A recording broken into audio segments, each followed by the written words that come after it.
So good morning everyone and I welcome you all to Saurabh Pandey UPSC YouTube channel के अंदर। अगर आप civil service exam की तैयारी कर रहे हैं तो इस चैनल से ज़रूर से जुड़ें। और आज के टॉपिक्स हैं जो हम लोग डिस्कस करेंगे। So let's discuss these topics.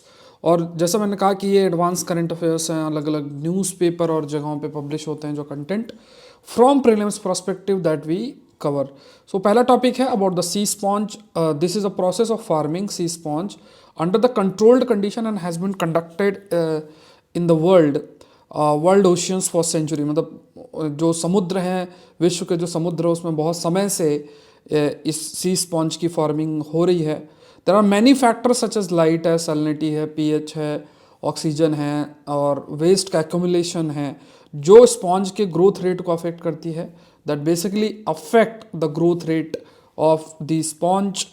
One of the only true sustainable sea sponge cultivated in the world occur in the region of Indian Ocean।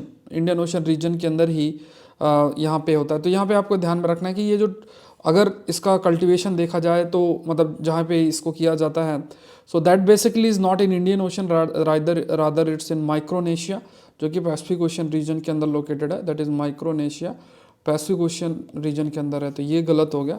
C sponge देखो कुछ इस तरीके से होता है, इसका काफ़ी सारा न्यूट्रिशनल वैल्यूज़ होती हैं सी स्पॉन्ज के। लोग मतलब खास तौर से आइलैंड के इलाके में या कोस्टल इलाके के लोग इसको कंज्यूम भी करते हैं। तो यहाँ पे फर्स्ट और सेकंड स्टेटमेंट जो है सही है। और सी स्पॉन्ज एक्वाकल्चर, एक्वाकल्चर शब्द यहाँ पे लिखा हुआ है। एक्वाकल्चर मतलब जब आप पानी में उसको उगा रहे हो, तो ये सी स्पॉन्ज बेसिकली समुद्र में उगाया जाता है, मतलब इसकी फार्मिंग की जाती है। और या तो फिर अलग से भी हम कर सकते हैं। तो ये दोनों ही स्टेटमेंट सही हैं कि अगर मान लो लाइट सैलिनिटी पीएच है जो कि पानी को अफेक्ट करती है, तो इससे सी स्पॉन्ज का जो ग्रोथ है that will also be affected. तो यहाँ पे आंसर देखोगे तो 1 और 2 होगा। ये जो न्यूज़ है डाउन टू अर्थ की है, saved by the sponge. Next देखते हैं IDX innovation for defence excellence. ये जो स्कीम है मिनिस्ट्री ऑफ डिफेंस की लॉन्च की गई थी 2018 में। इस स्कीम के ऑब्जेक्टिव हैं cultivate N innovation ecosystem in defense aerospace sector by collaborating with startup innovators, MSME incubators and academia. DEX offer grants and support for research and development with significant potential for future adoption in Indian defense and aerospace। तो correct जो है वो आपको बताना। तो यहाँ पे देखोगे कि ये जो न्यूज़ पहले देख लो, ये पीआईबी की न्यूज़ है। Participate in upcoming 10th edition of vibrant Gujarat global summit. तो आईडीएक्स बेसिकली क्या होती है, जैसे डिफेंस से रिलेटेड बहुत सारी प्रॉब्लम्स होती हैं उनको सामने रखा जाता है और डिफरेंट जो स्टार्टअप्स हैं वो उसका सॉल्यूशन देती हैं। जो बेस्ट होता है तो उसको फंडिंग मिलती है और फिर उस सॉल्यूशन के लिए वो काम करता है। तो मिनिस्ट्री ऑफ डिफेंस के अंदर है, 2018 से इसकी स्टार्टिंग हुई। और ख़ासतौर से जो डिफेंस है, एरोस्पेस सेक्टर है, वहाँ पे इनोवेशन वाला जो सिस्टम है उसको डेवलप किया जा सके, तो ये एक एम रहता है। तो ये भी सेकंड भी सही है।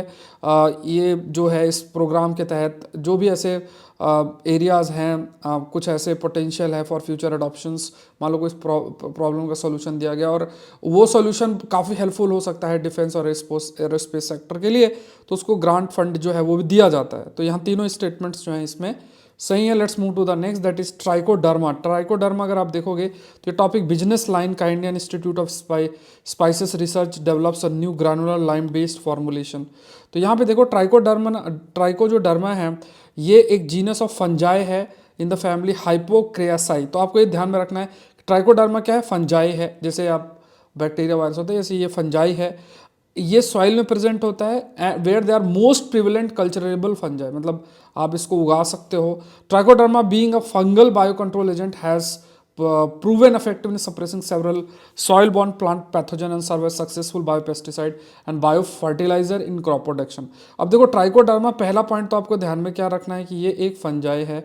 दूसरा पॉइंट जो है वो आपको जो है ध्यान में रखना है कि ये सारे सॉइल में it is present in all soil जहाँ पे इट कैन बी कल्चरेबल। और तीसरा पॉइंट आपको ध्यान में रखना है ये बायो कंट्रोल एजेंट के रूप में रहता है। बायो कंट्रोल एजेंट का मतलब है जैसे मान लो कोई भी वायरस, बैक्टीरिया या जो आपका सॉइल में प्रेजेंट है तो उनके खात्मे के लिए ये बहुत हेल्पफुल रहता है। कई कीड़े हैं उनके खात्मे के लिए ये बहुत हेल्पफुल होता है। तो ये बायोपेस्टिसाइड के रूप में भी काम करता है। बायोपेस्टिसाइड मतलब जो भी ये ऑर्गेनिजम्स हैं जिनका इस्तेमाल दूसरे कीड़ों को मारने के लिए इस्तेमाल किया जा सकता है। फर्टिलाइज़र मतलब न्यूट्रिशनल जनरेशन के लिए भी ये काफ़ी हेल्पफुल है। न्यूट्रिशनल एस्पेक्ट की अगर हम बात करें तो उसमें भी ये काफ़ी हेल्पफुल है। तो यहाँ पे बायो फर्टिलाइजर के रूप में काम करता है, बायो पेस्टिसाइड के रूप में काम करता है। तो यहाँ तीनों स्टेटमेंट्स आपके सही हैं। नेक्स्ट देखते हैं, 7 product from Orissa have bag the coveted geographical indication tag in recognition of their exclusivity in the state they are among। तो यहाँ पे देखो कौन कौन से हैं। तो यहाँ पे सिमलीपाल काय चटनी मेड विथ रेड टोमेटो। तो रेड टोमेटो नहीं है ये, बेसिकली रेड वीवर एंड्स जो है चींटियों से बनती है चटनी। फिर आपका कपटा गैंडा सॉल करके है, woven and embroidered by women of Dongria Kondh tribe. तो ये सॉल है, इसके लिए जीआई टैग मिला है। Lanjia Saura painting, one of the oldest tribal art form, ये जिसे हम इदिताल बोलते हैं, उसको भी जो है मिला है। तो ये सब पॉइंट्स आपको याद रखना है। फिर उसके बाद जैसे और भी हैं, जैसे फॉर एग्जांपल कोरापुट काला जीरा राइस, ये भी है एक कोरापुट काला जीरा राइस, ये इसको भी मिला है।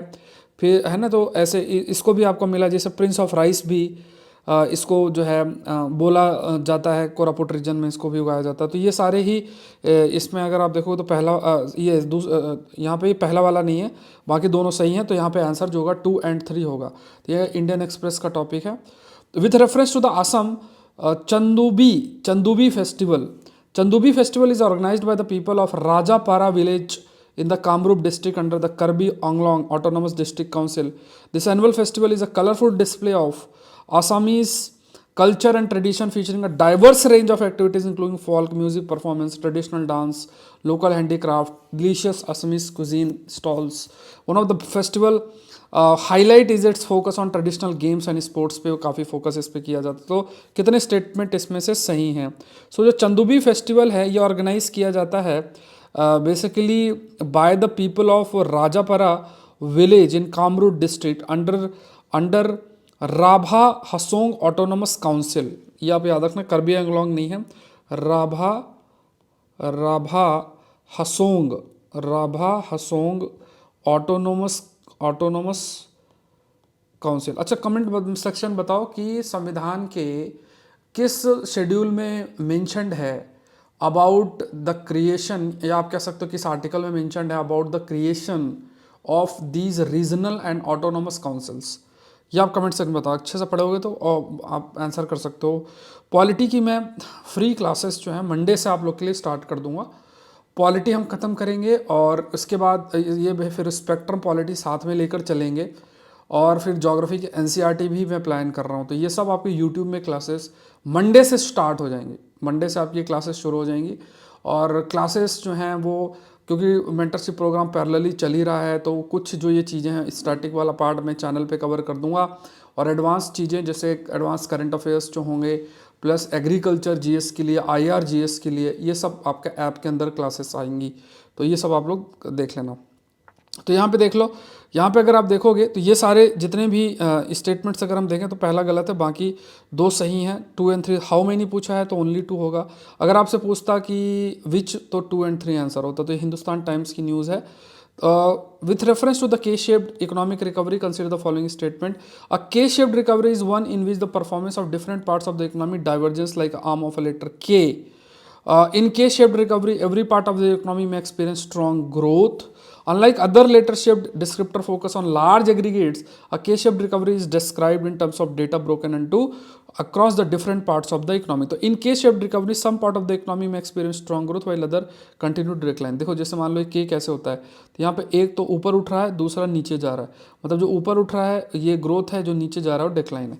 इसमें क्या लिखा है, जहाँ पे सिर्फ स्ट्रॉन्ग ग्रोथ, तो ये गलत हो गया, क्योंकि देखो कुछ सेक्टर्स आपके ग्रो कर रहे हैं, कुछ सेक्टर नीचे जा रहे हैं। K-shaped रिकवरी का यही एक नेचर है। सेकंड गलत हो गया। फिर देखो ये क्या है, performance of different part of the economic divergence like arms of a letter के। तो डिफरेंट ये ठीक है, क्योंकि देखो ये ग्रोथ हो रहा है, ये डिक्लाइन हो रहा है, तो different part of the economy है जो कि अलग अलग तरीके से ग्रो कर रही है। फिर यहाँ पे हम लोग डिफरेंट जो सेक्टर के डेटा हो रहे सब भी लेते हैं, ये भी ठीक है। The meaning of a K-shaped recovery depends on the choice of how to disaggregate data across the economy. किस तरीके से हम डेटा को डिसएग्रीगेट करते हैं। तो मतलब हम किस तरीके से डेटा को लेके भाई ये सेक्टर ग्रो कर रहा है, ये ग्रो नहीं कर रहा है, इस चीज़ को डिफाइन करते हैं और इस बेसिस पे हम के शेप्ड जो रिकवरी है वो लेते हैं। कमेंट सेक्शन बताओ कि जो यू शेप्ड रिकवरी होती है, मान लो यू शेप्ड या वी शेप्ड, इनके बारे में थोड़ा कमेंट में बताओ। देखो आलस मत क्या करें आप, प्लीज़ जो भी क्वेश्चन पूछा जाए उसको आप आंसर कर दो, याद रहेगा, लाइफ लॉन्ग रहेगा। मुझे भी थोड़ा सा रहता है कि चलो कौन पार्टिसिपेट करता है तो वो भी एक अच्छा रहता है। तो यहाँ पे देखो 6th का आंसर क्या होगा, ओनली 2 होगा। तो ये देखोगे ये इंडियन एक्सप्रेस का टॉपिक है। Consider the following statement about world heritage committee. The world heritage committee composed of representative from 11 member states.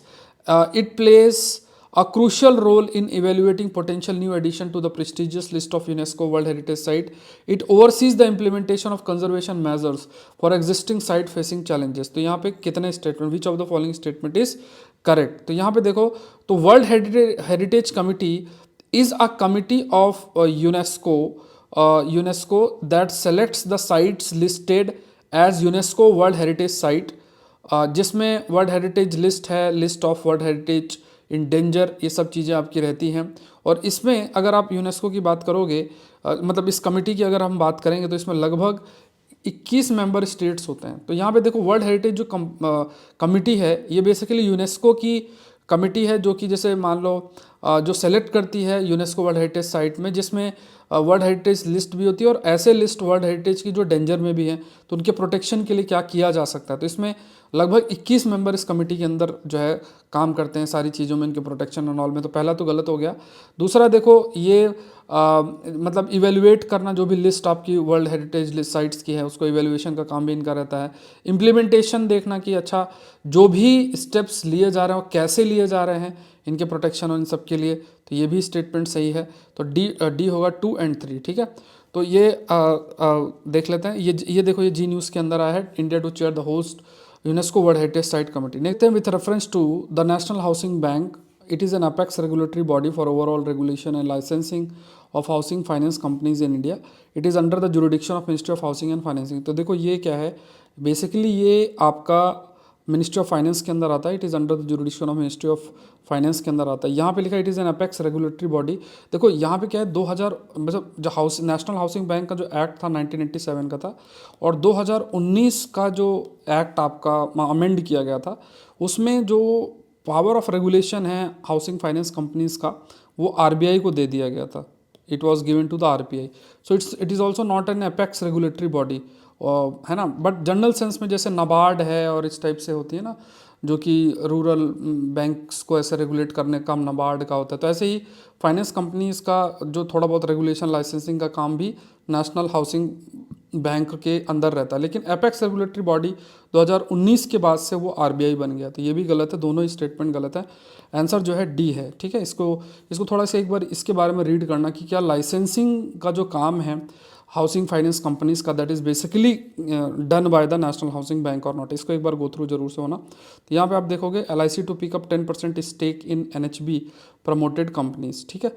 तो ये सारी चीज़ें हैं। और जैसा मैंने आपको कहा कि एक तो कल संडे को एडवांस करंट अफेयर की टेस्ट सीरीज़ है, तो इसमें भी 50% आपका ऑफ है, तो आप लोग गो थ्रू हो जाना। ये विजिट वेबसाइट करना saurabpandey.upsc.com। तो ये जो टेस्ट सीरीज़ है उसमें 50% ऑफ है। तो कल आपका 13th टेस्ट है, 12 टेस्ट हो गए। अब जो है वीक में 2-2 टेस्ट होने स्टार्ट हो जाएंगे, क्योंकि टोटल हमें 50 टेस्ट कवर कर रहे हैं।